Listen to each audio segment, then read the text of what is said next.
Mis compañeros piensan que soy un tonto fácil de engañar, que siempre defiende a los demás aunque no tenga nada que ver conmigo. Todo empezó porque mi descomunal sentido de la justicia me llevó una vez a defender a la chica del pupitre de al lado, que sufría acoso. Siempre que alguien se metía con ella, yo la defendía. Su familia era pobre, así que le llevaba el desayuno cada mañana. Sin embargo, simplemente porque la rechacé cuando me confesó sus sentimientos, me calumnió en público, alegando que la había manoseado. El chico de oro de la escuela cayó de su pedestal y se convirtió en una rata a la que todos querían ver muerta. Más tarde, cuando mi padre fue a su casa para razonar con su familia, su padre, mentalmente inestable, lo apuñaló hasta matarlo en un arrebato de furia. Mi madre no pudo soportar el impacto y falleció poco después. Y aún así, la chica me tendió la mano desde el fango con una sonrisa retorcida y enfermiza. Dijo: Jorge, antes estabas tan por encima de mí que no era lo bastante buena para ti.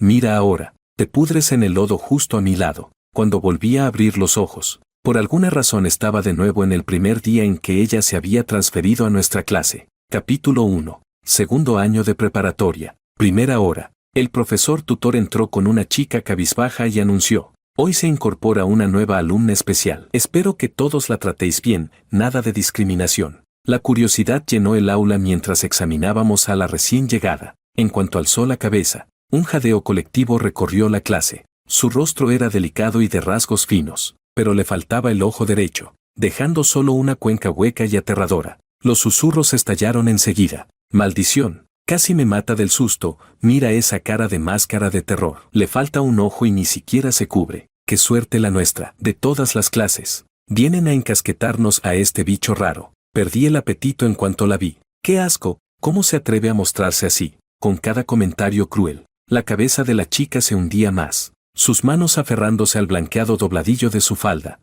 Mi compañero de pupitre me lanzó una mirada, moviendo las cejas. ¿Alguna idea de cómo se quedó ciega? ¿Crees que sus padres fueron descuidados y se lo pincharon? De pronto desperté dentro de mis propios recuerdos. Lucía.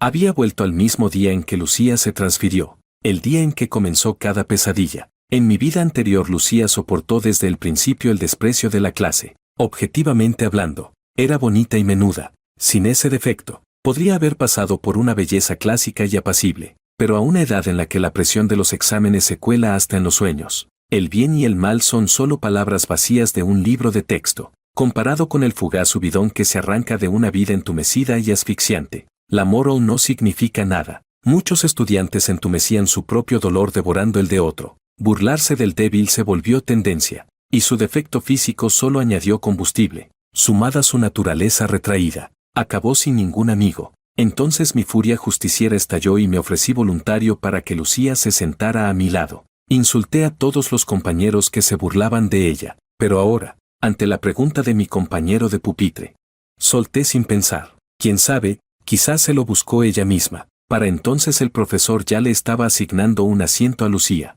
Le dijo que eligiera cualquier sitio, pero cada vez que Lucía intentaba avanzar, los compañeros se apartaban como si fuera la peste, hasta que Lucía se acercó lentamente a mi lado y, con una vocecilla apenas audible, preguntó: ¿puedo sentarme a tu lado? Pero no me levanté, como en la vida anterior, para invitarla a ser mi compañera de pupitre. En cambio, me puse de pie y, mirando al tutor, dije: profesor, no quiero sentarme junto a ella. Si insiste en ocupar ese puesto, solicito voluntariamente el asiento de guardián al lado de la tarima. El profesor se quedó algo incómodo, y Lucía me dirigió una mirada extraña. Él añadió: Jorge, acabo de recalcar que no debemos discriminar a los nuevos compañeros. Tu actitud no favorece la unidad de la clase. No escuché ni una palabra, ya que el cielo me ha dado la oportunidad de volver a empezar. No mostraré a Lucía ni un ápice de benevolencia. Pero entonces un compañero cercano se burló. Algunos se pasean todos los días con su diploma de alumno ejemplar y, en realidad, no son más que hipócritas. La nueva solo quiere sentarse a tu lado. ¿De verdad tienes que poner esa cara de asco? Miré al que hablaba, era Makoto. Este individuo es de mente estrecha. En la vida anterior competimos por ser delegado de clase, yo fui elegido y él no. Desde entonces me guardó rencor y buscó ocasión para vengarse. Cuando Lucía me calumnió, fue él quien lo difundió por todas partes y se lo contó al tutor, hasta que todo el mundo se enteró. Lo miré y solté una risita desdeñosa. Makoto, si eres tan compasivo, ¿por qué no dejas que la nueva se siente contigo? Makoto, tras mi réplica, se puso pálido y guardó silencio. Continué. ¿Qué pasa? Hace un momento parecías muy valiente, saliendo a defender a la nueva, ¿y ahora te encoges? ¿O es que, en realidad, también te repugna sentarte con una medio ciega de un solo ojo? Puse especial énfasis en las palabras, de un solo ojo. Sentí claramente como Lucía, que estaba junto a mí, empezó a temblar y bajó aún más la cabeza, provocado por mí. Makoto explotó. Jorge, tus palabras son demasiado desagradables. Profesor, deje que la nueva se siente a mi lado. Yo no la desprecio. Al final, Lucía se convirtió en la compañera de pupitre de Makoto. Observé a Makoto aguantando el asco y fingiendo indiferencia mientras le ordenaba el escritorio a Lucía, y solté un largo suspiro de alivio. Aunque no pude impedir que Lucía se transfiriera a nuestra clase, me aseguraré de no tener ningún contacto con ella. La tragedia de la vida pasada no se repetirá jamás. Solo que, en esta vida, el compañero de Lucía es Makoto, y él es quien la ha defendido. ¿Significa eso que lo que me ocurrió a mí la vez anterior le sucederá a Makoto ahora?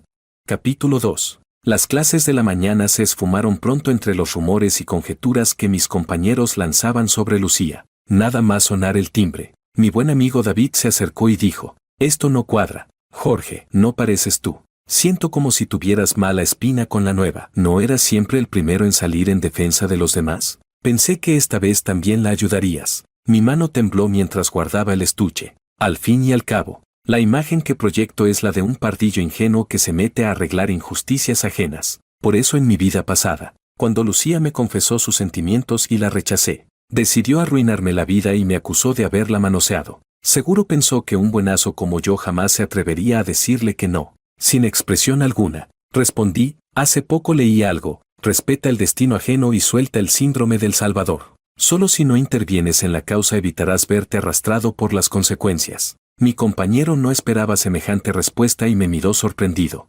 Yo, sin embargo, no quería seguir con el tema. Lo único que deseaba era una excusa para volver a casa y ver a mis padres. En la vida anterior, la calumnia de Lucía se propagó por todo el bachillerato. Como era discapacitada y el colegio quería demostrar su sensibilidad, me expulsaron sin investigar la verdad.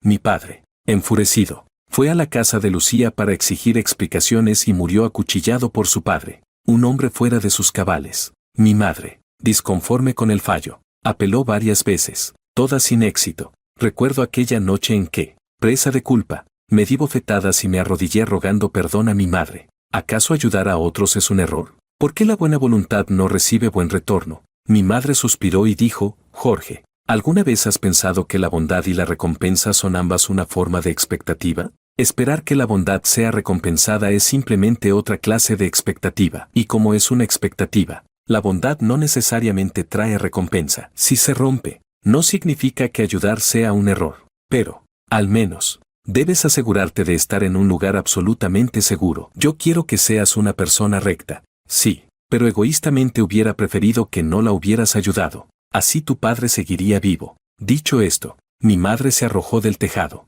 Todavía recuerdo la sonrisa enfermiza y retorcida de Lucía. Lucía dijo, los enfermos mentales no cometen delitos al matar. Ahora que mi papá biológico está internado en un psiquiátrico, tu padre realmente me ha resuelto un gran problema. También dijo, ahora que tus padres están muertos, tú y yo somos iguales. Finalmente hemos caído juntas en el barro, y podremos estar juntas para siempre. Resulta que la fábula del campesino y la serpiente estaba ocurriendo justo a mi lado. Por mi causa, mis padres acabaron sin un buen final. Ahora solo quiero confirmar que están sanos y salvos, vivos en este mundo. Ni siquiera había llegado a la oficina para pedir permiso cuando, en el pasillo, vi a varios compañeros empujar a Lucía dentro del baño. Lo recordaba bien, en la vida anterior.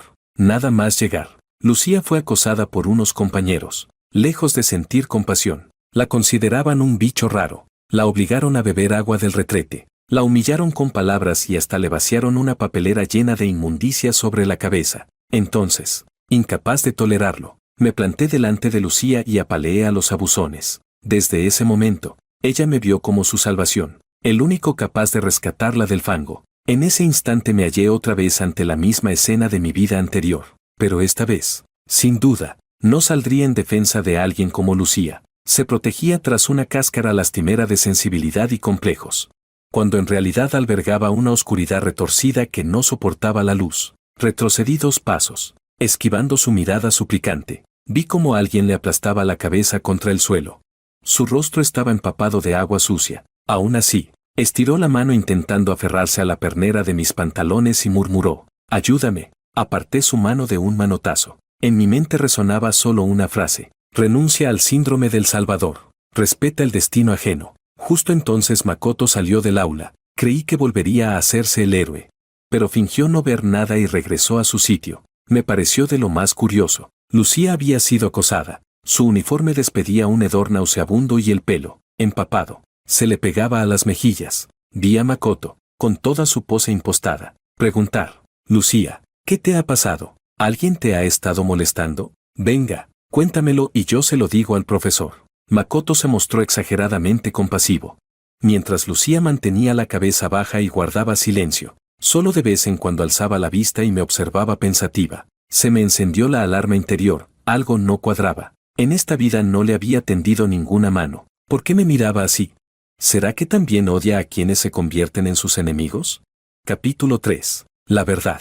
No me importaba si Lucía me guardaba rencor, porque en el fondo, ella era una masoquista patética. Frente a esos que la intimidaban y humillaban, nunca se atrevía a vengarse. Al contrario, se arrastraba servilmente para unirse a ellos. Incluso en la vida pasada, terminó enredada con Martin, el cabecilla de los que la acosaban, y a quienes la ayudaron, la cuidaron, los manipulaba y utilizaba como si sus esfuerzos fueran un deber. En esta vida, no la ayudé, no me ofrecí a ser su compañero de pupitre, ni intervine cuando la acosaban. En mi vida pasada, hubo tantas noches en las que me odié por haberme metido a ayudarla por puro sentido de la justicia, una justicia estúpida que solo llevó a la ruina de mi familia. La miré con frialdad y le solté: «¿Qué miras? No fui yo quien te molestó. Mírame una vez más y verás». Lucía bajó la mirada con expresión dolida, apretando los puños. Se mordía los labios con obstinación, sin decir una sola palabra. Así era Lucía en la vida pasada. Cuando pasaba algo,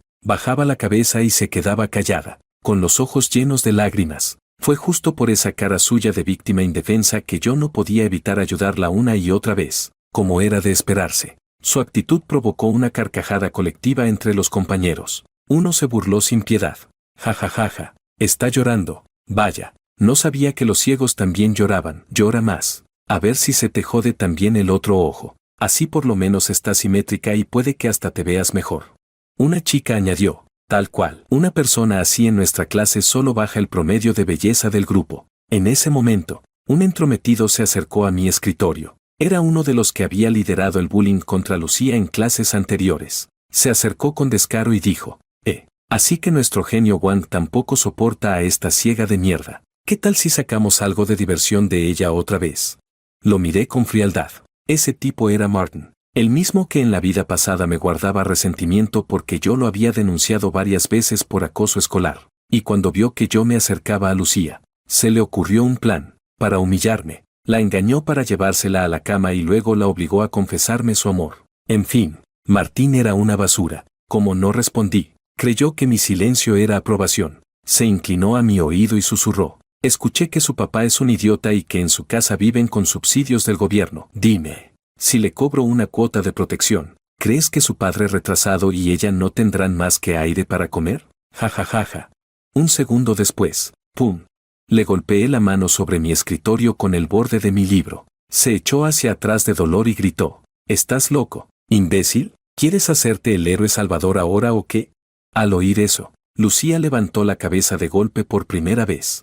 Y me miró de reojo. Le solté una sonrisa sarcástica. «¿Por qué gritas tanto? ¿No tienes cerebro? Extorsión, deberías revisar el código penal. A ver cuántos años te pueden caer por eso». «Tranquilo, eres menor de edad.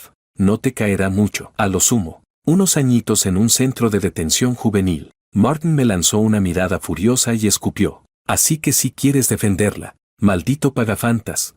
No pude evitar soltar una carcajada y respondí: «No, simplemente me caes mal. Si quieres hacer algo, hazlo. ¿Pero a mí qué me cuentas? ¿Cómo era ese dicho? El perro que muerde no ladra. ¿Lo pillas o no?». Cuando salí del aula, Lucía me miraba con una expresión cada vez más extraña. Capítulo 4. Hasta que terminó la última clase de la tarde. Todos los compañeros ya se habían ido a sus dormitorios. Yo, como había pedido permiso para volver a casa, Salí directamente de la escuela, justo al cruzar la puerta principal. Escuché una voz tímida de una chica detrás de mí. Gracias por defenderme esta tarde, dijo ella con cautela. Me di la vuelta y vi que Lucía, sin que yo lo notara, había estado siguiéndome. No me había dado cuenta en absoluto. Inmediatamente me puse en guardia, mirándola con una expresión de abierto desprecio. Le respondí con tono de asco. ¿Qué quieres? ¿Por qué me sigues fuera de la escuela? Ella agitó las manos rápidamente, intentando esbozar una sonrisa. Mordió sus labios y dijo, lo siento, no me malinterpretes. No es por nada raro, soy estudiante externa. Solo quería agradecerte. Sé que tú no eres como esos compañeros que se burlan de mí. Tú eres una buena persona, siempre lo has sido. Hablaba con tartamudeos, con una mirada llena de expectativa. Entonces recordé que Lucía, por su situación económica, siempre había sido estudiante externa. Almorzaba en la escuela gracias a la beca para estudiantes de bajos recursos, pero la cena la hacía en casa. Pero en ese momento, solo me pareció patético. Le contesté con un tono de burla. ¿En serio? ¿De verdad pensaste en agradecerme? ¿No fui lo suficientemente claro? Yo nunca quise ayudarte. Para serte sincero, me caes mal, no por tu cara ni tu ojo ciego, sino por esa actitud de víctima permanente. Esa forma tuya de hacerte la pobrecita, me da náuseas. Lucía, mejor aléjate de mí, o no me molestaría en absoluto darte una ración extra como ellos. No es que quisiera convertirme en un abusador, pero si eso sirve para que Lucía se mantenga lejos de mí, si eso puede evitar que mi familia sufra otra vez, entonces no me queda más remedio. Mis principios y mi moral solo existen si yo y mi familia estamos a salvo. Lucía se quedó en su sitio, frunciendo el ceño, como si no pudiera comprender por qué le decía esas cosas. Mientras me iba, escuché que murmuraba, no debería ser así, no debería tratarme así, soy tan miserable, debería sentir lástima por mí, debería compadecerme. Al oír esas palabras, sentí como si una serpiente venenosa subiera lentamente por mi pierna. Se me heló la sangre. Capítulo 5. Regresé a casa y vi que mis padres seguían vivos. No pude evitar llorar de alegría. Por suerte, todavía estaba a tiempo. En esta vida, aún puedo proteger a mi familia. Por todo lo ocurrido con Lucía, me volví más precavido. No me preocupaba por nada más, solo temía que Lucía también hubiera renacido como yo. Si ese fuera el caso, todo lo que hiciera sería inútil. Primero, les conté a mis padres que en la escuela me habían pasado cosas malas, cosas que podían arruinar seriamente mi reputación. Entonces, modifiqué un poco la historia de lo que aún no había ocurrido. Y se la conté a mis padres, resaltando que aunque hablaran con la familia de Lucía, no serviría de nada, porque su padre tiene problemas mentales. Ante una familia así, no hay nada que podamos hacer. Y yo no quería que eso afectara mis estudios para el examen de ingreso a la universidad. Finalmente, les propuse cambiarme de escuela. Al principio, mis padres no estaban de acuerdo, pero después de escuchar mi análisis de las consecuencias, no tuvieron más opción que suspirar y decir, con ese tipo de gente no podemos meternos. Si está tan mal, por algo será.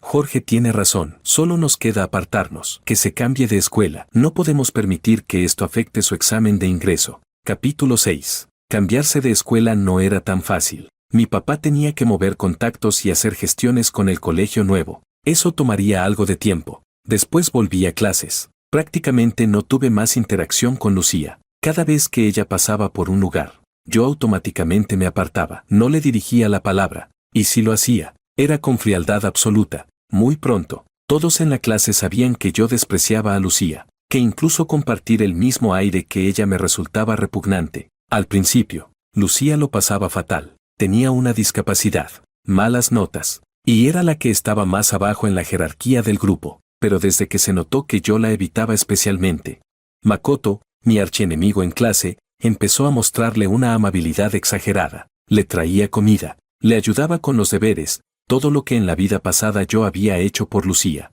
Ahora lo hacía Makoto. Claro que no lo hacía de corazón, solo quería probar que él era mejor que yo, que quienes me eligieron como representante de clase se habían equivocado. Poco a poco, me di cuenta de que Lucía ya no me miraba tanto a mí. Ahora era a Makoto a quien no le quitaba los ojos de encima. No supe en qué momento exacto ocurrió. Lucía empezó a acercarse cada vez más a Martin, el mismo que antes la había acosado. Ahora se les veía juntos todo el tiempo. Alguien me contó que Lucía incluso le robaba dinero a su familia para dárselo a Martin. Le pagaba todas las comidas, le compraba cigarrillos. Ahora era su hermanita adoptiva. Lucía se puso piercings en las orejas, en la lengua, e incluso se tatuó un brazo entero. Se convirtió en una auténtica choni, cuando Martin miraba bajo las faldas de las chicas en los pasillos. Era Lucía quien le ayudaba a acercarse a las que le interesaban. También lo apoyaba para acosar a los compañeros más pequeños.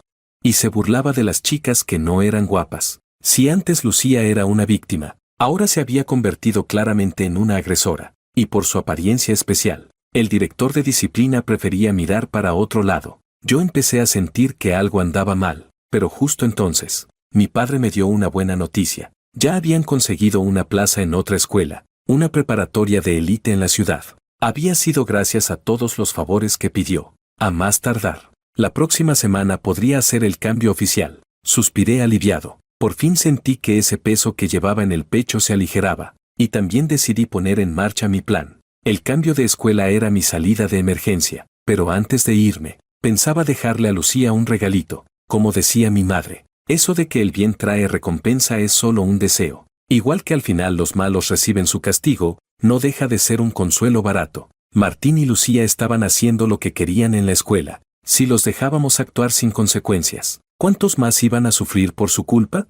Para quien sufre bullying, el daño ya está hecho. Una frase vacía como el karma se encargará no ofrece nada más que una triste esperanza. Así que, aunque no pudiera destruirlos por completo, tenía que impedir que siguieran haciendo daño dentro de la escuela, y la oportunidad llegó muy pronto. El viernes, la escuela celebraría la competencia deportiva de primavera. Después del evento, el bachillerato tendría un día extra de descanso ese fin de semana, y en la vida pasada, fue justo durante ese evento, cuando Lucía me confesó su amor. Capítulo 7. Después de todo este tiempo observando, llegué a la conclusión de que Lucía ya no sentía nada por mí. Después de todo, quien la sacó del barro ahora era Makoto. Así que, en la tarde del evento deportivo escolar, durante el tiempo libre, una chica vino corriendo hacia Makoto y le dijo: Makoto, la chica más guapa del cole te está esperando en el bosquecillo junto al jardín. La sonrisa de la chica era ambigua. El bosquecillo al lado del jardín escolar era conocido por todos como el lugar oficial de las citas secretas. En mi vida pasada, esa misma chica vino a buscarme a mí, pero en esta vida, como era de esperarse, fue a buscar a Makoto. Makoto se acomodó el peinado y respondió con tono engreído: ¿La más guapa? ¿Cuál de todas? Si no lo dices claro, no pienso ir. Aunque dijo eso, se puso la chaqueta de inmediato y se levantó dispuesto a ir. En ese instante, le metí el pie a propósito. Makoto se cayó de bruces contra el suelo. Se levantó furioso y gritó: Jorge, ¿estás loco o qué te pasa? ¿Te he hecho algo yo? Me burlé y le dije: dices que no vas, pero tu cuerpo te traiciona. ¿Desde cuándo la más guapa del cole sabe siquiera quién eres? ¿Y tú te crees eso? Tienes tanto tiempo sin acción que ya se te fue el cerebro al pantalón. La cara de Makoto, que estaba roja de rabia, de repente se relajó. Soltó una risa extraña y dijo: ja ja ja ja, ya entendí. No me digas que tú, este pringado, estás enamorado en secreto de la más guapa, y ver que ella toma la iniciativa contigo te dolió el ego.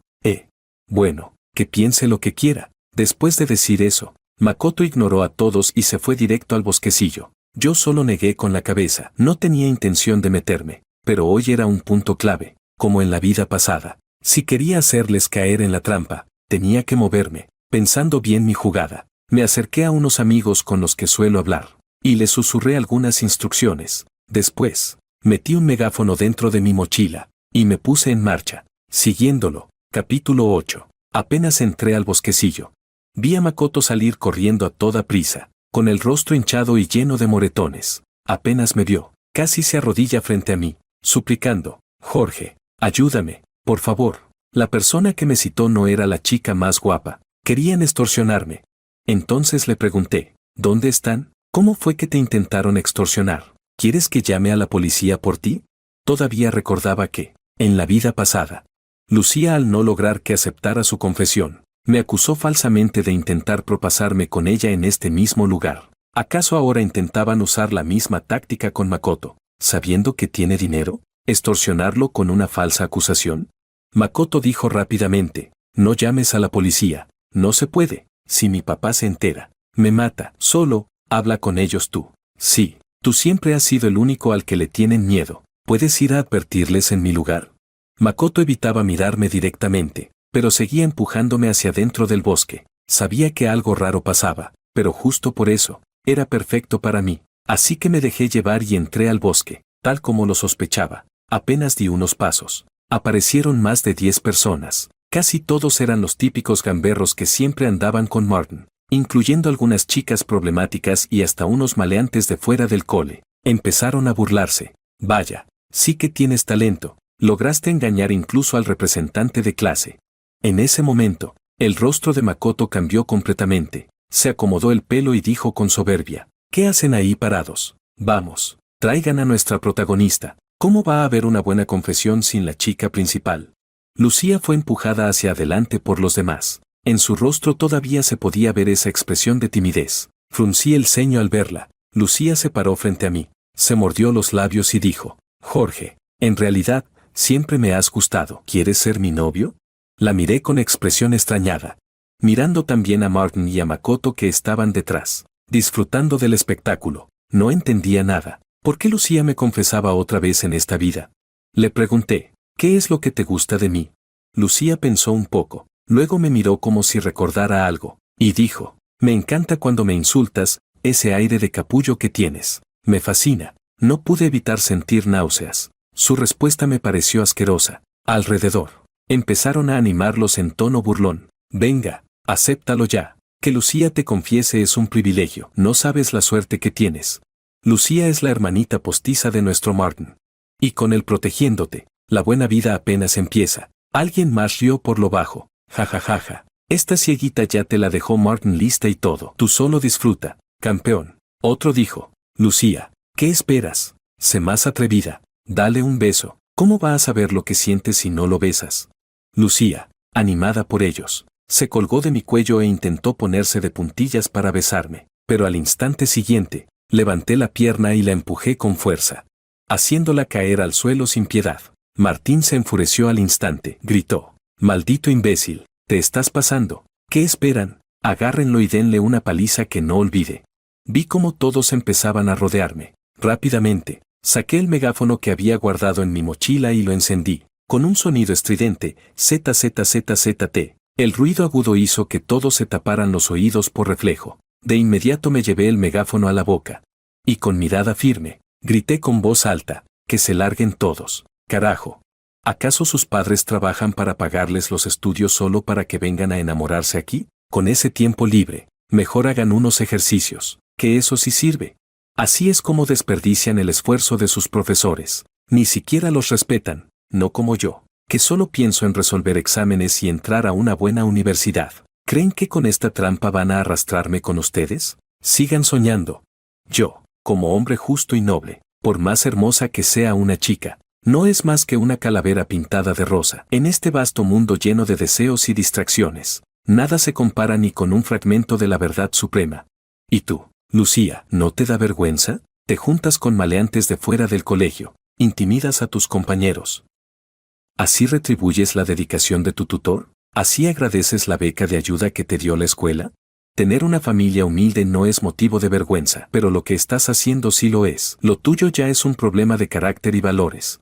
Mi voz fuerte y apasionada, sumada al chirrido del megáfono, dejó a todos atónitos. No reaccionaban. Cuando terminé mi discurso de forma exagerada y teatral, se escucharon aplausos en el borde exterior del grupo. El director de disciplina, con su cabeza calva brillando al sol, apareció en el bosquecillo.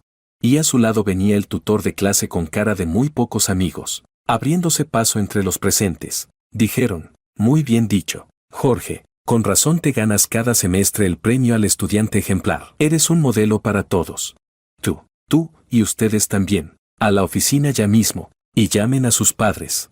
¿Y ustedes, quiénes son? No los reconozco. ¿Son de fuera de la escuela? Los maleantes externos intentaron escapar al ver al director, pero ya era demasiado tarde. Los habían pillado infraganti. De inmediato empezaron a gritar. Fue Martin. Martin y Lucía nos dijeron que viniéramos. Dijeron que hoy era el día del evento deportivo y que podríamos colarnos. Nos prometieron que las chicas de su clase estaban buenísimas y que podríamos aprovechar. No sé de dónde sacaron a esta gente, pero bastaron un par de frases para delatarlos a todos. La cara de Lucía se puso blanca como el papel. Un segundo después, cayó de rodillas frente al director y al tutor, sollozando. dijo. No fui yo, profesor. Fue Martin quien me obligó. Me ha estado acosando durante mucho tiempo. Él me forzó a hacer todo esto. Perfecto. Todos echándose la culpa, como era de esperarse. Martín, por supuesto, tampoco aceptó nada. Ambos comenzaron a gritarse y culparse mutuamente. Entonces lancé una frase ligera pero afilada. Y entonces lo de intimidar a las chicas de la clase, incluso chantajearlas con fotos, ¿también fue idea de Martin? ¿Y el dinero que le diste durante estas últimas semanas? ¿De dónde salió, Lucía? Mientras hablaba, saqué un papel de mi mochila. Profesor, aquí tengo una lista con los nombres de los compañeros que fueron víctimas del chantaje de Martín y Lucía. Puede hablar con ellos para comprobar si lo que digo es cierto. El rostro de Lucía se volvió completamente pálido. Sabía que ya no había vuelta atrás. El efecto que quería ya se había logrado. Miré con burla a Lucía, que seguía arrodillada en el suelo. Ella me miraba de lado, con ojos llenos de incredulidad. Parece que, por fin, entendió que todo esto había sido planeado por mí desde el principio, desde el momento en que decidí seguir a Makoto. Ya había enviado a David a informar al director y al tutor, aunque no esperaba que Lucía volviera a confesarme su amor. Pensé que, como mucho, intentaría vengarse por mis desprecios, quizás usando a Martin para darme una lección, pero esto fue aún mejor. Capítulo 9. Como había preparado el megáfono de antemano.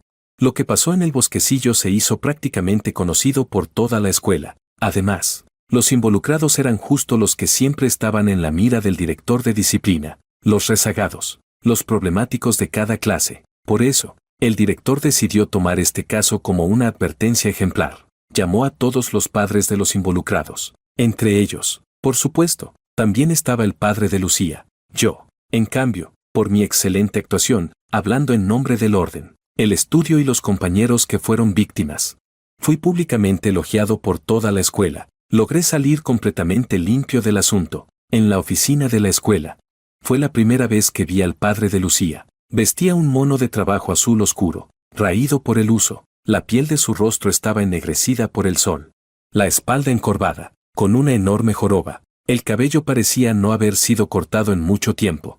El cuerpo cubierto de polvo como si hubiera venido corriendo directo desde una obra de construcción. Apenas entró, se arrodilló frente al tutor de clase, sin decir una palabra, comenzó a dar cabezazos al suelo, una actitud típica de pobre hombre humilde. Yo estaba de pie al lado, mirando con frialdad al asesino de mi padre en la vida pasada. Ese hombre honesto fue quien apuñaló a mi padre 18 veces, cada puñalada mortal, y aún así, logró evitar la cárcel alegando problemas mentales. Di un paso hacia atrás. En ese momento, mis padres llegaron también a la oficina. Ante la escena, se quedaron en shock. Mi padre notó mi agitación. Me dio una palmada en el hombro y dijo, Jorge, tranquilo, aquí estamos nosotros, pase lo que pase. Tienes a papá y a mamá detrás de ti. Asentí con firmeza. En esta vida, no pensaba cometer los mismos errores. El tutor de clase también se sintió incómodo por la escena. Dijo, padre de Lucía, por favor, póngase de pie. Hemos pedido que venga para hablar sobre la educación de su hija. ¿Qué está haciendo? Fue entonces que el hombre alzó la cabeza. Miró a Lucía, y sin mediar palabra, le soltó una bofetada que la tiró al suelo. Dijo, maestra, dígame qué ha hecho esta maldita. Yo me encargo de castigarla como se merece. Ante esta reacción violenta, Lucía no dijo nada, cabeza agachada desde el inicio, sin emitir ni un solo sonido. Incluso después de ser golpeada, seguía en silencio. El tutor suspiró, frustrado. Padre de Lucía, por favor, cálmese. Y entonces procedió a explicar todo lo sucedido, pero lo que nadie esperaba era que tras escuchar toda la historia, el padre de Lucía volviera su mirada hacia mí, una mirada extraña, idéntica a la que Lucía me lanzaba a veces, y entonces murmuró, entre balbuceos, ¿eso era todo? Pensé que era algo más grave. Mi niña, siendo solo una chica, no entiende nada. A ver, ¿por qué no lo arreglamos así? Ustedes me dan unos 10 o 20,000 yuanes. Y esta niña será la esposa de su hijo. Desde ahora, hagan con ella lo que quieran. Las palabras del padre de Lucía dejaron a todos helados, especialmente a mi padre, que en ese instante estuvo a punto de lanzarse a pegarle. Pero entonces, ese hombre humilde cambió completamente de actitud. Se rió, mostrando los dientes amarillentos, y le dijo a mi padre, ¿qué pasa? ¿Dije algo que no es cierto? Bastante que no les exijo nada más. ¿Quién asegura que tu hijo no se aprovechó primero de mi hija y luego la dejó tirada? Ella no tuvo otra opción más que buscar ayuda. Mi padre, enfurecido, le gritó: ¡Qué asco! Cierra esa boca inmunda. No quiero pegarte aquí delante de los profesores, pero ahora entiendo por qué tu hija es tan sinvergüenza. Lo aprendió de ti, viejo asqueroso. Tú y tu hija son tal para cual. Mi papá estaba rojo de ira. Pero aún así, se esforzó por contenerse. Eso fue gracias a que, antes de todo esto, yo ya le había preparado mentalmente. De no ser así, seguro ya se habría lanzado a pelear. En ese momento, por fin entendí por qué mi padre, que siempre había sido tan educado y contenido, acabó muerto en la vida pasada durante una discusión con el padre de Lucía. Porque ese hombre es incluso más despreciable que Lucía. Dije en voz alta: papá, no te desgastes con alguien como él. Tu hijo actúa con rectitud y no tiene nada que esconder. Lo que hicieron aquí es claramente una pelea organizada. Mejor dejemos que lo resuelva la policía. Apenas escuchó que pensaba llamar a la policía. Lucía levantó la cabeza bruscamente, como si despertara de golpe, corrió hacia su padre, lo abrazó y suplicó entre lágrimas: por favor, todo fue culpa mía. Mi papá tiene problemas mentales. No tomen en serio lo que dijo. Se los ruego, mi papá y yo somos discapacitados. ¿No pueden tener un poco de compasión? No nos arrinconen más, por favor. Lucía se arrodilló ante toda mi familia. El chantaje emocional lo manejaba a la perfección. La tutora no pudo evitar intervenir. ¿Y si dejamos todo hasta aquí? Jorge, yo sé que eres un excelente estudiante, pero ya ves cómo es la situación familiar de Lucía. Su padre tiene una enfermedad mental. No vale la pena llevar esto hasta la policía. Además, ustedes todavía son jóvenes. Entre estudiantes pueden haber conflictos, peleas, y eso puede entenderse. Al final no pasó nada grave. ¿Por qué no dejarlo en el pasado? Pero yo respondí con decisión: ya es tarde para eso. Ya llamé a la policía hace rato. Aquí hubo una pelea en grupo, lesiones físicas y extorsión a compañeros. Si los profesores no pueden manejar esto, entonces que lo resuelva la policía. Desde el principio, mi objetivo era hacer de esto un escándalo, con suerte, con presencia policial. Así, Lucía no tendría forma de inventar historias sobre mí después. Después de este incidente, con una investigación formal y antecedentes registrados, todos sabrían cómo ocurrieron las cosas. Y si después se atrevía a difamarme, yo la demandaría por calumnias. Mi objetivo inmediato, al menos, era conseguir que estos involucrados fueran expulsados y dar algo de justicia a los estudiantes que sufrieron su acoso durante tanto tiempo. Gente como ellos siempre se cree víctima, y por eso piensan que todos les deben algo, que deben ser comprendidos y compadecidos. Pero sus delitos no les cuestan nada. Esa impunidad es precisamente lo que alimenta su descaro. Lucía, al ver que yo no cedía ni un poco, tiró al suelo toda esa fachada de chica tímida, con los ojos rojos, me miró con furia y gritó: Jorge, ¿qué corazón tan cruel tienes? ¿De verdad quieres destruirme? Así tratas a una chica que te quiere.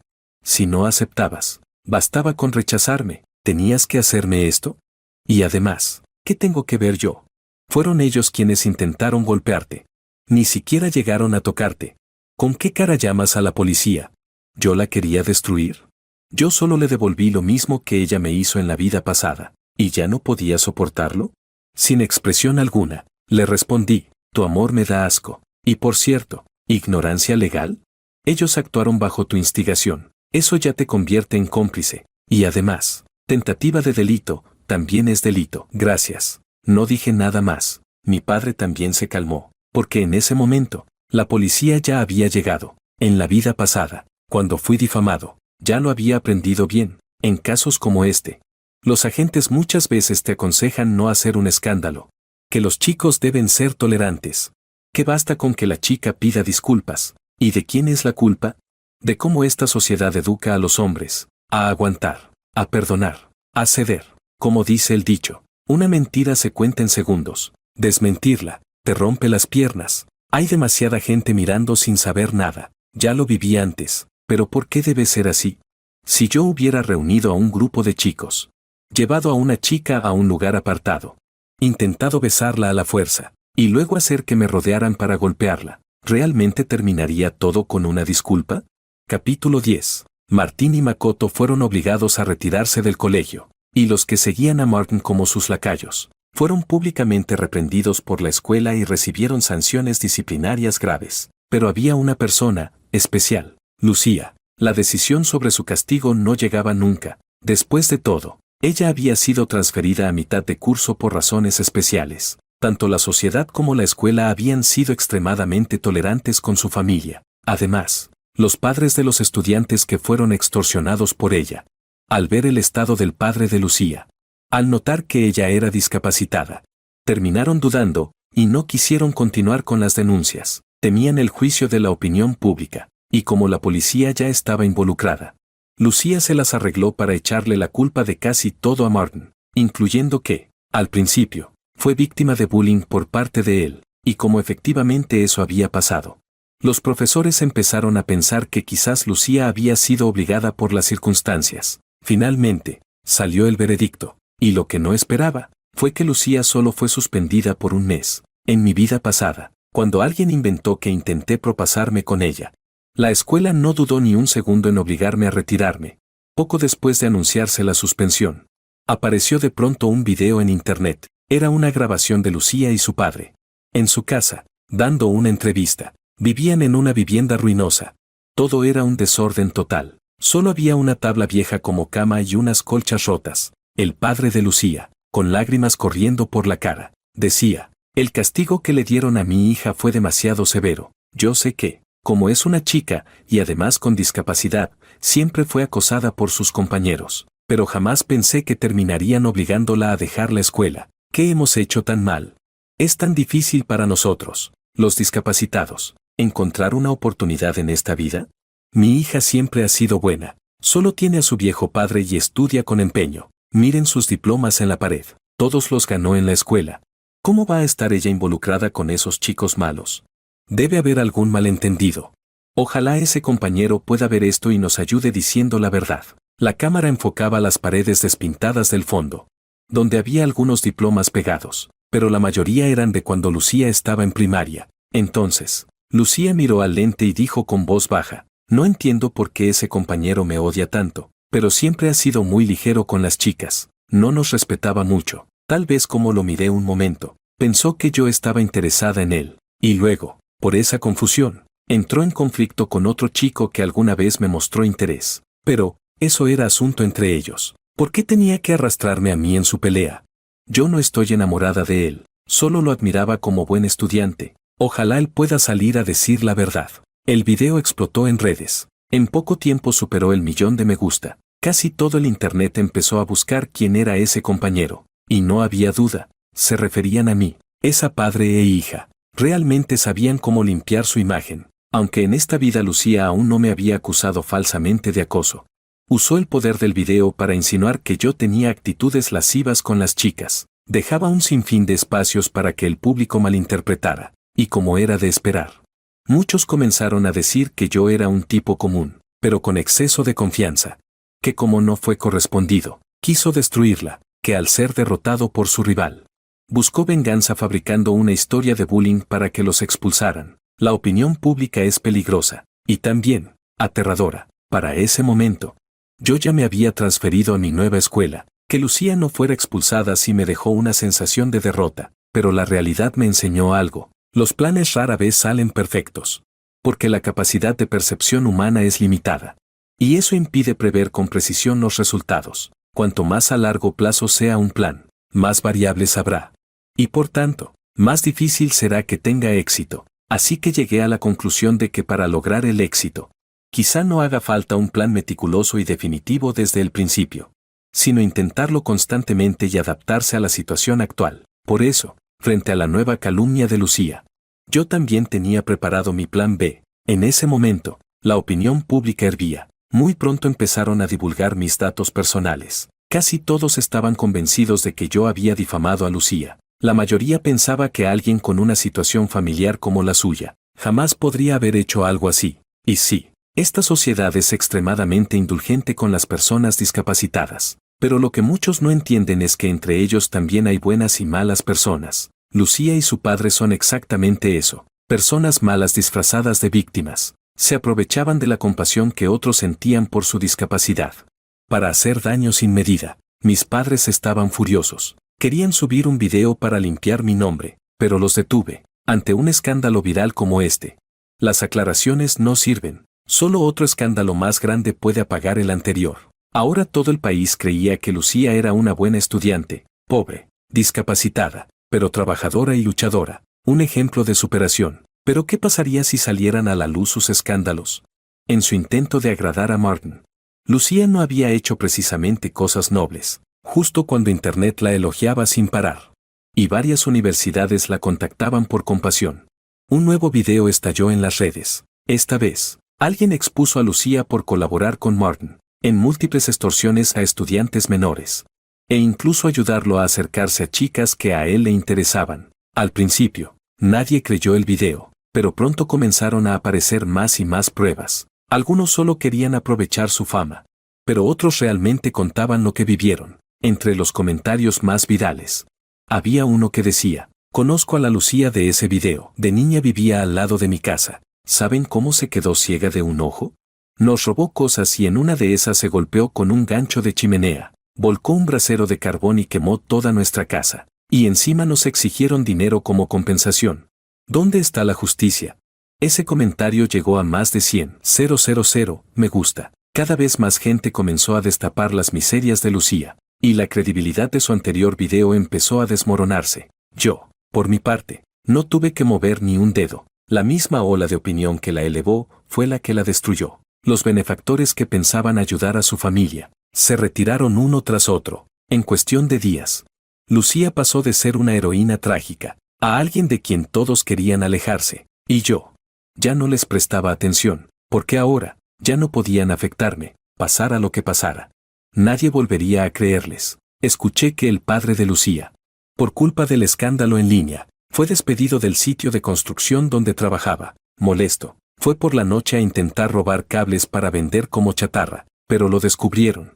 Salió huyendo y, en el escape, cayó desde un edificio, y murió en el acto. Lucía, aprovechándose del accidente, empezó a acosar al jefe de obra para exigir una indemnización, pero el hombre, viendo el panorama, declaró bancarrota y desapareció. Lucía, sin compensación, sin apoyo, sin recursos, dicen que vive en condiciones extremadamente miserables. Mientras tanto, yo ya estaba instalado en mi nueva escuela, listo para empezar de nuevo con mis estudios. Capítulo del epílogo. Siempre he tenido la preocupación de que Lucía, al igual que yo, también haya renacido. Si fuera así, podría prever mis acciones, pero con el tiempo, quedó demostrado que solo estaba pensando demasiado. Sin embargo, que no haya renacido ahora no significa que no lo hará en algún momento del futuro. Por eso creo que evitarla completamente no es la mejor estrategia. Si algún día recuerda lo que ocurrió en la vida anterior, vendrá a buscarme tarde o temprano. Dicho eso,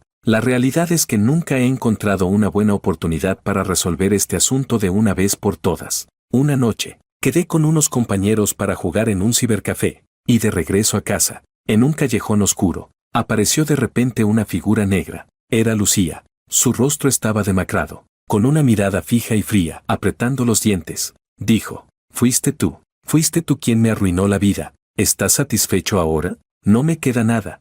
Me calmé y, en voz baja, le dije a mi amigo que llamara a la policía, y le respondí a Lucía con frialdad: lo que perdiste fue culpa tuya. Tú misma te lo buscaste. Nadie te obligó, y mucho menos yo. Claro, si Lucía fuera capaz de entenderlo, no estaría aquí diciéndome todo esto de forma tan irracional. No quería acorralarla demasiado. Al fin y al cabo, no quería que intentara algo desesperado conmigo, pero como era de esperarse, pronto vi como su mano, empuñando un cuchillo, salía desde su espalda. Ella me miró y sonrió. He estado soñando algo muy raro estos días. ¿Sabes qué es? En el sueño, el primer día que me transferí de escuela, me senté a tu lado, me cuidabas, me traías el desayuno, me ayudabas con las clases. Si alguien me molestaba, tú los enfrentabas por mí. En el sueño, tú eras tan bueno conmigo. ¿Por qué tuvo que terminar así? Tú me querías, ¿verdad?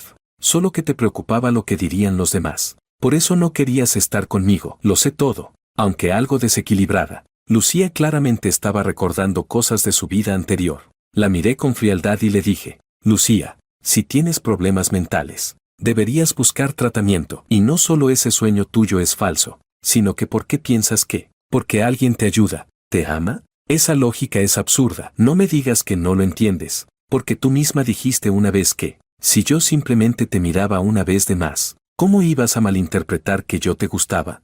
Además, ya te lo dije, que alguien como tú me guste a mí, me da asco. Miré a mi amigo, preguntándome si tener solo un testigo sería suficiente para librarme de problemas legales. La razón me decía que no debía provocar demasiado a Lucía ahora mismo. Mi amigo susurró: está loca, ya llamé a la policía, mejor vámonos a un sitio con más gente. Pero Lucía no dejaba de mirarme. De repente, soltó una sonrisa extraña y dijo: ¿es cierto? El sueño que tuve es real, ¿verdad? Siempre lo sospeché, pero ya es demasiado tarde. Tú también tuviste ese sueño, ¿verdad? ¿No querías que yo te persiguiera y por eso decidiste atacarme primero? Yo solo te quería. ¿Qué te cuesta aceptarlo? Si eres tan buena persona, ¿por qué no puedes aceptarme? La miré fijamente, respiré hondo y me reí con frialdad.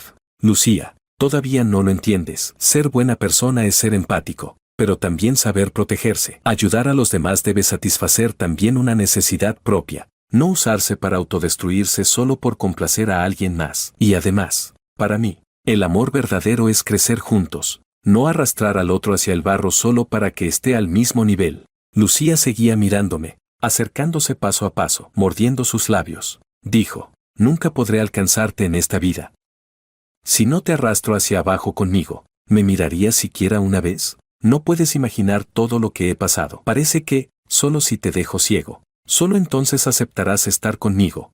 Mientras decía esto, soltó una carcajada histérica y se lanzó hacia mí. Sin embargo, justo cuando yo me preparaba para acabar con todo de una vez por todas, el oficial de policía del barrio apareció y logró someter a Lucía, quien aún tenía el arma en la mano. Lucía fue encerrada en el centro de detención. Intento de asesinato. Ese cargo, al menos, la mantendría algunos años en prisión. Al salir de la comisaría, solté un largo suspiro. Las luces de neón titilaban en la calle. Un policía, con amabilidad, me pidió un coche. Cuando pasábamos por el vecindario, vi a una anciana vendiendo verduras en su pequeño puesto. Aún en la madrugada, como siempre, gasté todo el dinero que tenía para comprarle todos sus productos, y le pedí que regresara a casa temprano. El rostro de la abuela, lleno de arrugas, se iluminó con una sonrisa bondadosa. Con manos temblorosas, escogió las verduras que aún estaban en buen estado y me las entregó con cuidado. Luego, me devolvió el dinero sobrante.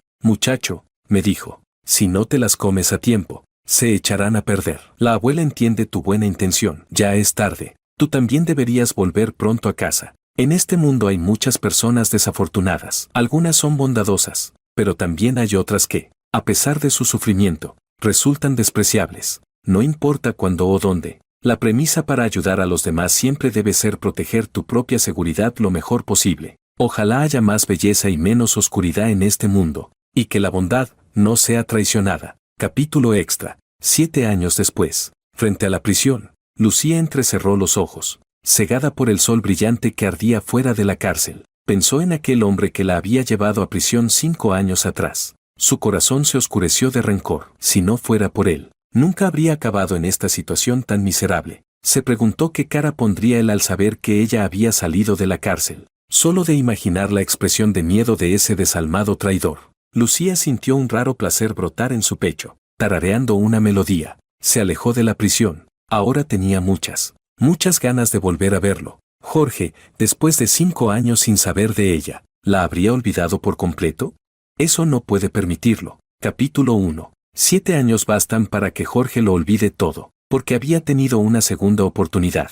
En esta vida, Jorge no decepcionó a nadie, logró entrar a una universidad prestigiosa. Sus padres estaban sanos y salvos. No habían sido arrastrados por sus problemas. En la universidad hizo buenos amigos, conoció a compañeros amables, y también se enamoró de alguien. Después de 2 años de graduados, los dos se apoyaron mutuamente, paso a paso. Ya estaban pensando en casarse. Jorge llevó a su novia a conocer a sus padres. La madre Wang adoraba a esa chica. La trataba incluso con más cariño que a Jorge. Si no fuera porque Jorge la detuvo, casi la habría aceptado como hija adoptiva. Después de la cena, su padre estaba lavando los platos en la cocina. Jorge entró para ayudarle, pero su padre suspiró de forma poco habitual y le dijo: Jorge, hay algo que nunca he podido quitarme del pecho. ¿Recuerdas a esa chica, Lucía? Jorge asintió. Claro que la recuerdo. ¿Qué pasa? Su padre respondió. Escuché que salió de prisión hace poco. Me preocupa, una loca así, sin familia ni nadie. ¿Quién sabe qué locura puede hacer? Su preocupación no era infundada. De hecho, Jorge ya sabía que Lucía había salido, porque justo ayer recibió un paquete. No tenía ningún remitente claro. Dentro, solo había decenas de cartas, todas dirigidas a él. Más exactamente, eran las cartas que Lucía le había escrito desde prisión, una cada mes. Durante los últimos 7 años, Jorge nunca las leyó, siempre las devolvía. Así que ahora, volver a recibirlas solo podía significar una cosa. Lucía le estaba diciendo que ya estaba libre. Jorge lo sabía, durante esos 7 años. Lucía jamás lo había olvidado. Y ahora que había salido, sin duda haría algo aún más extremo. Después de cenar, Jorge y su novia salieron a caminar por el jardín del vecindario. Dudó un momento, pero al final decidió contarle todo. Ella lo escuchó atentamente. Su rostro no cambió mucho. Pasado un rato, soltó un bufido y dijo, «¿Me lo cuentas porque tienes miedo de que me preocupe? ¿O temes que al saber que alguien te persigue, decida dejarte?» Jorge soltó una pequeña risa. «¿Estás probándome a mí, o a ti misma? Te lo conté porque no quiero arrastrarte a esta locura conmigo». Su novia se recostó suavemente sobre su hombro. «Gracias por contarme esto, pero no es tu culpa, solo fuiste demasiado amable. Las personas buenas no deberían pagar por eso. Pase lo que pase, estaré contigo». Al escucharla, Jorge la abrazó con fuerza. En realidad, él ya había esperado este día, y ya tenía un plan preparado desde hace mucho. 7 años de cárcel no habían cambiado en absoluto a Lucía. Ya era hora de que pagara con su vida. Él no permitiría jamás que Lucía lastimara a su familia. Capítulo 2. Lucía no fue directamente a ver a Jorge. Primero consiguió un trabajo como clasificadora de paquetes en una empresa de mensajería. No lo hizo para ganarse la vida, sino porque ese centro de reparto era el más cercano a la casa de Jorge. Desde ahí, podía verlo todos los días, aunque fuera de lejos. Llevaba traje. Se veía mucho más maduro, ya con el aire de un hombre exitoso. Lucía tuvo incontables veces el impulso de correr hacia él, de lanzarse a sus brazos, y luego clavarle lentamente la punta del cuchillo en el corazón, sentir su sangre desesperada y tibia deslizándose por su palma. Ese debía ser el color del amor. No. Solo de pensarlo, su corazón se agitaba de emoción. Así fue como Lucía vigiló a Jorge durante 2 meses, hasta que finalmente llegó el día. Aprovechando que debía entregar un paquete, se coló en el vecindario y se escondió en el pasillo frente a la puerta del departamento de Jorge. Ya había bloqueado la cámara de seguridad con un globo. Se ocultó en un rincón oscuro, esperando. No sabía cuánto tiempo había pasado. Cuando finalmente escuchó pasos subiendo las escaleras, se asomó ligeramente, y allí estaba, el hombre que no había dejado de obsesionarla ni un solo día. Estaba ingresando el código de la cerradura, pero de repente se detuvo. Como si algo le hubiera pasado por la mente, giró la cabeza y miró hacia el pasillo. Lucía contuvo la respiración. Por suerte, no la vio. En el instante en que volvió a girarse para introducir el código, Lucía se deslizó hacia adelante con rapidez. Y justo cuando él cerraba la puerta, ella se coló hábilmente dentro del departamento. Finalmente, vio en su rostro esa expresión de sorpresa. Jorge claramente no esperaba verla allí. «¿Quién eres? ¿Necesitas algo?», preguntó Jorge. Lucía no respondió. Se quitó las gafas oscuras, revelando la cuenca vacía de su ojo mutilado. «¿Cuánto tiempo sin vernos?», dijo. Capítulo 3. Desde que entró al vecindario, Jorge sintió que algo no estaba bien. Al llegar a su puerta, notó que en la pantalla táctil del cerrojo quedaban marcadas unas huellas que no eran suyas. Estaba seguro. Esa mirada persistente que lo había estado acechando en la sombra, por fin actuaría hoy. Perfecto. Lucía, ¿verdad? Finalmente ha venido. Jorge esbozó una leve sonrisa y se detuvo a propósito, dejando un punto débil intencional, tal como esperaba. Justo cuando cerraba la puerta, una pierna se deslizó rápidamente detrás de él. Fingió estar sorprendido, pero se movió un par de pasos para dejar libre la visión de la cámara que había bloqueado con su cuerpo. Porque sí, su casa estaba equipada con cámaras de seguridad desde todos los ángulos. Desde el instante en que Lucía entró en la casa, cada uno de sus movimientos estaba siendo grabado y subido directamente a la nube. Pero Jorge aún no tenía prisa. Todavía no era el momento. Estaba esperando la oportunidad perfecta. El instante en que Lucía dejara su vida, en ese mismo lugar. Capítulo 4. Lucía sostenía en la mano un cuchillo de desollar. En su rostro se dibujaba una sonrisa distorsionada. Mientras se acercaba paso a paso a Jorge, con una voz suave y melosa, le dijo: Jorge, te he echado tanto de menos. Durante estos 7 años no he dejado de pensar en ti ni un solo instante. Pensaba en lo cruel que fuiste conmigo. Y aún así, cuanto más cruel eras, más te amaba. Ya no puedo vivir sin ti. Desde que salí de la cárcel, he estado esperando este momento, el día en que volveríamos a vernos. Sonrió levemente y preguntó: Jorge, ¿tú también me extrañaste? Jorge, con las manos en los bolsillos, soltó una risa sarcástica. Lucía, ¿te volviste loca? ¿Acabas de salir de prisión y ya estás metida en otro lío? ¿Acaso quieres quedarte en la cárcel de por vida? Lucía ignoró por completo su burla. Solo jugaba con el cuchillo de desollar entre los dedos. Pequeño, brillante, afilado. Pasaba lentamente los dedos por la hoja metálica. Sé que te doy asco por ser una tuerta, dijo. Sé que me desprecias, pero si me arrancara toda la piel de la cara, si te mostrara mi yo más auténtico, ¿verías entonces lo sincero de mi amor?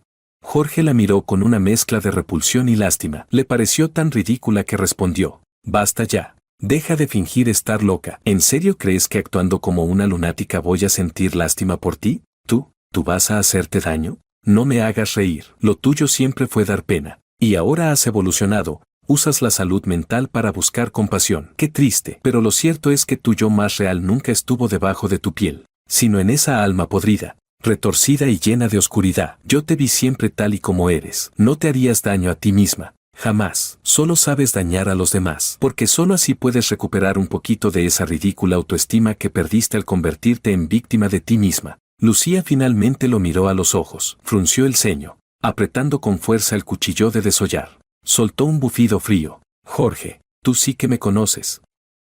Lo he pensado bien. Yo ya estoy rota, no puedo cambiar, así que te haré como yo. ¿Crees que tu noviecita todavía querrá casarse con un ciego? Ja ja ja ja.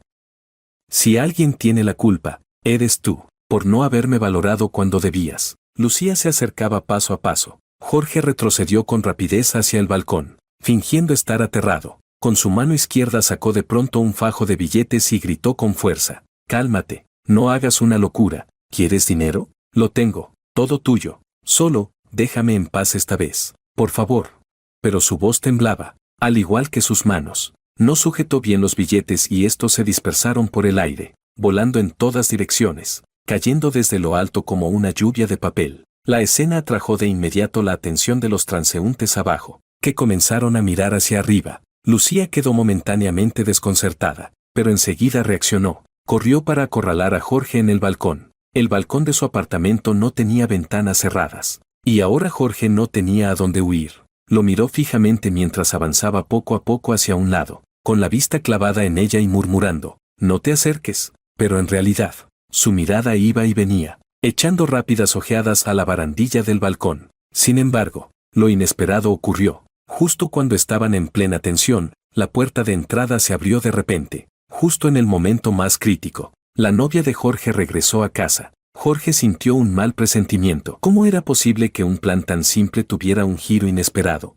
Él había hecho que su novia saliera a propósito, precisamente para evitar que se viera involucrada. Pero al ver a Jorge acorralado en el balcón, ella gritó con fuerza: Ya he llamado a la policía. Lucía, todavía estás a tiempo. Detente ahora. Lucía ladeó la cabeza y respondió con una sonrisa torcida: ¿A tiempo? Jaja, alguien como yo. ¿Qué posibilidad tiene de estar a tiempo para algo? Yo solo quiero estar con Jorge. ¿Acaso eso es un crimen? Pero bueno, llegaste justo a tiempo. Hoy haré que Jorge vea quién es la que realmente lo ama. Al ver que Lucía giraba el cuchillo y se lanzaba hacia su novia, Jorge no tuvo más opción que intervenir. Sacó una porra eléctrica e intentó neutralizarla, pero en el forcejeo, no logró calcular bien, y de pronto, un corte limpio le abrió el brazo. La sangre empapó de inmediato su camisa blanca. Su novia, al ver la escena, apretó los dientes y se lanzó también para ayudar. Pero en ese momento, sin querer, pateó una maceta de suculentas que estaba justo al lado del balcón. La maceta estaba decorada con piedritas de cristal, redondas como canicas. Las piedras rodaron por el suelo de cerámica. Lucía no se percató de lo que tenía bajo los pies, y al pisarlas, resbaló violentamente. Instintivamente, su cuerpo se fue hacia atrás, directo contra la barandilla del balcón, y justo en ese instante, como si fuera de papel. La barandilla cedió. El cuerpo de Lucía, como una cometa vieja y desgastada, salió volando hacia el vacío. En ese último momento, sus ojos miraron a Jorge con puro terror, como una cometa que se queda sin hilo. Cayó rápidamente al vacío. Mientras tanto, Jorge y su novia ya se habían refugiado en una zona segura. Capítulo 5. Lucía estaba muerta. Una muerte brutal. Jorge vivía en el 7º piso. Al caer, su pecho fue atravesado por la rama podada de un árbol justo debajo del edificio. Uno de sus brazos se había doblado grotescamente hacia la espalda, y la sangre brotaba a borbotones de su pecho. Su rostro estaba completamente deformado. La policía llegó rápidamente al lugar. Llevaron a Jorge y a su novia a la comisaría para tomarles declaración. Gracias a las cámaras de seguridad, todo el proceso en que Lucía entró a la casa y atacó quedó registrado en video. Al final, se confirmó que Lucía había muerto accidentalmente al caer desde el balcón mientras intentaba cometer un asesinato premeditado. Jorge y su novia solo actuaron en legítima defensa. Capítulo 6. Una semana después, los padres de Jorge regresaron de un viaje. Cuando se enteraron de todo, no podían creerlo. Al final, solo pudieron consolar a la pareja, ya había pasado todo. Aquella mujer aterradora nunca volvería a molestarlos. La novia de Jorge lo acompañó a otro lugar para despejarse. Caminaban por la playa, tomados de la mano. De pronto, ella le preguntó, ¿ese día que me pediste salir de casa, era porque querías que ella viniera solo por ti? ¿Querías canjear tu vida por verla encerrada otra vez? Eso es demasiado. No quiero perderte. Jorge sonrió, sin confirmar ni negar. Lo importante es que todo terminó. Lucía está muerta. Ella no dijo nada más, solo lo abrazó con fuerza. Entonces recordó algo. Medio mes antes de todo esto, Jorge había dicho que quería cerrar el balcón con vidrio. Ya había contactado a una empresa para instalar ventanas de piso a techo. Incluso llegaron los trabajadores para comenzar a cortar el barandal de hierro. Pero justo después de cortar 2 tramos, la empresa tuvo un problema inesperado y no pudo hacer la instalación a tiempo. Y justo en esos días, Lucía apareció para irrumpir en su hogar. Aquella baranda debilitada se convirtió, sin querer, en el instrumento de su muerte. Nadie podría haber previsto algo así. Tal vez era el destino haciendo justicia. Como dice el dicho, a cada cerdo le llega su San Martín. Quien les hizo vivir una pesadilla, ahora había desaparecido para siempre. Y en el futuro, ella estaría con Jorge, para siempre.